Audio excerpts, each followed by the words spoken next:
Montana, obviously, great defensive effort against a really good Texas Tech team. Going into that week, what was kind of the feelings going into that game, the emotions, the maybe nervousness or the excitement to kind of tackle that? It was really just remember last year, how we lost to them last year. That's really all I needed to just think about it. Like, I didn't really get to play last year like that, but just because of the pure talent we had, but I still was on the other side of that loss, so was not trying to let that happen again, for sure.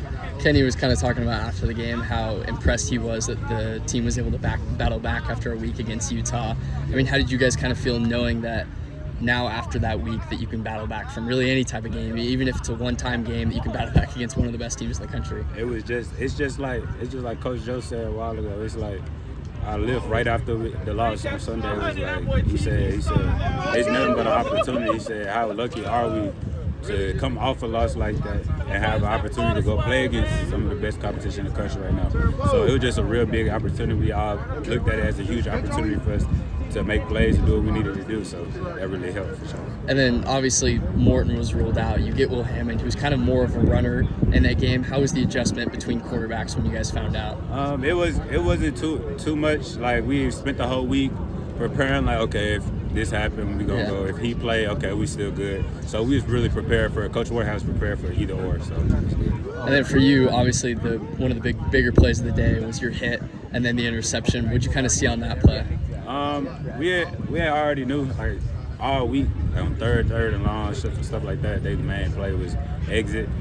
Usually getting the ball to number 7, but he was out. So we already knew that the play was exit. Yeah. So I'm seeing him from the other side. I act like I don't see him. Quarterback throw the ball. That's really it. That's really all it was. And then when you kind of see that ball going low right there and the receiver's not looking, your eyes kind of light up when you see him and you come in to make that hit. It was kind of like is he really finna throw this? Yeah. Like, oh, he actually threw it. Thank God. You see what I'm saying? Yeah. And I kind of was a little late, so I had to hit him. If I was early, I could have picked it up, but, I had to make something happen, for sure. And then for you guys, I mean, Hammond was pretty limited on the run and then in the pass until the fourth quarter. What kind of worked for you so well against that type of quarterback? We just everybody reading their keys, doing your job. Only time stuff like that happen with quarterback runs and stuff, when people not doing their job. If you do your job, everything take care of itself, for sure. And then, back to the interception, I asked Coach after the game, was that kind of a little, you knew Martell was close, because last year when he got that blocked punt, it went right into your hands. You get the touchdown, so you just crushed that receiver. Great hit like you're talking about. And then he comes in flying in for the interception. Was there a little conversation there? Like, thanks for afterwards, but before, I had no clue that Martell was right there. I didn't even know he had the interception. I really thought it was a fumble when I got up, because, I hit him, but we moving fast. I got up. I didn't see him physically catch the ball. I thought he picked up off the ground. I thought we got a fumble or incompletion, either or. We was getting off the field, but once I seen the interception, that made it even more better, for sure.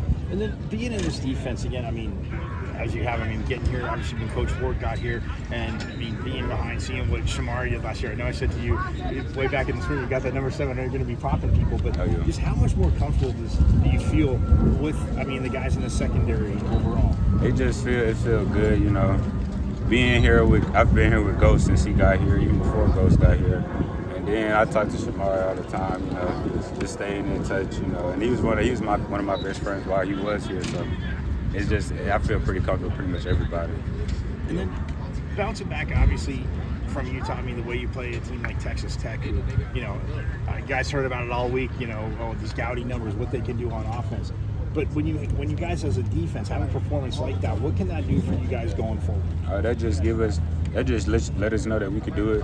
If we do what we're supposed to do, execute our keys and prepare properly and do what we need to do, we can play against anybody. That's really all that showed us, and that showed everybody around the country. Like, it's not, especially when you coming into Tempe, it's not going to be sweet, for sure. I was actually leading into my next question. Obviously the fans, the student support has been crazy, but the sellouts, to feel that energy, and it's just getting louder and louder and making it so tough for the other team. But when you guys first run on the field, what's that like, just going to the praise student section? It's insane. It's funny because on defense, we really like away games because it's quiet when you're on defense. We can communicate easy, but we love the fans. Even though it's kind of loud, it give us a rush. It give us an advantage. It's almost like adrenaline. Like, you hear the crowd. And sometimes, like, on the field, like, if you locked in, you make a play, you're not listening to the crowd. You see what I'm saying? You focus on what's going on. But after the play over here in the crowd and all that, definitely a good energy boost. It really give us an advantage for sure. Kind of going off the crowd, I mean, how fun is it after the game? You get that big win, but then you see the kind of moment where everybody's kind of rushing onto the field. How are those kind of times? It's crazy because last year I was still a part of the team. So they was rushing the field a lot last year, and I really wasn't at the forefront of it because I really wasn't on the field. I was playing special teams and stuff like that, and they rushing all the players they seen in the game, and having them run up on me and stuff like that. Let me get all your gear, let me get your helmet, your shoulder pads. I'm like, I can't give it to you. It's definitely a surreal feeling. It's great. I get kind of claustrophobic a little bit without my helmet on. If I kept my helmet on, it's good. Do you most have good interactions on the fan? I mean, that's 3 times now. It's insane. It's insane. The interactions are unpredictable, but they're always great. Yep.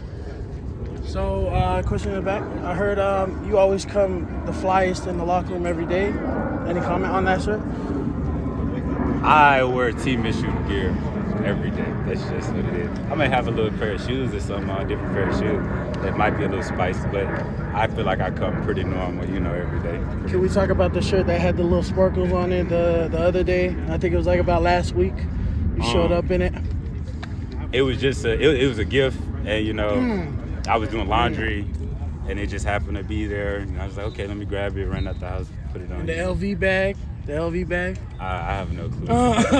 Okay. You have a wonderful day. Thank you. Oh, yeah. Yes, sir, you too. Off that, obviously he keeps it light, but and like you said, being a part of how you saw last year, playing special teams, but to see the defensive line, the linebackers, everybody just grow another year. In Coach Ward's defense, having this experience back, I asked him and I said, I hated using the word easy, but how much easier do you feel it makes him to call the defense, knowing your guys' grasp of it, understanding the why and all that? It's definitely a player-coach relationship for sure. Like with Coach Ward, we feel knowing that he gonna get it. We know there's never a doubt in our mind when we're on the field. Like, oh, should we run that? It's never a doubt in our mind. We're on the field. As soon as we come in, we could 100% confident in everything Coach Ward said. Because we see him all week. He get us prepared all week. He's been getting us prepared for weeks and weeks and weeks on end. So when we hear a call come in, we completely focus in. We locked in. There's no second guessing. And it's vice versa. He see us executing the plays out here every day at practice. So when it comes game time, it's no sweat. My last one, I know I asked a lot of the linebackers and even some of your other defensive back teammates who's going to have more interceptions on the season, the linebackers or the DBs. I know you get the assist on Martell, but he got that one. So how do you feel? You guys think you can have more interceptions than them at the end of the season? Yeah, I feel like we definitely can. I guess it was an assist. They kind of jump out a little bit. He got 2 of them already, but we gonna battle back. It's definitely gonna be the DBs. I don't even know how the linebackers even thought of that, but I didn't even know that. But now that I know that, it's definitely gonna be the DBs for sure. I wanted to stir the pot a little, see what everybody said.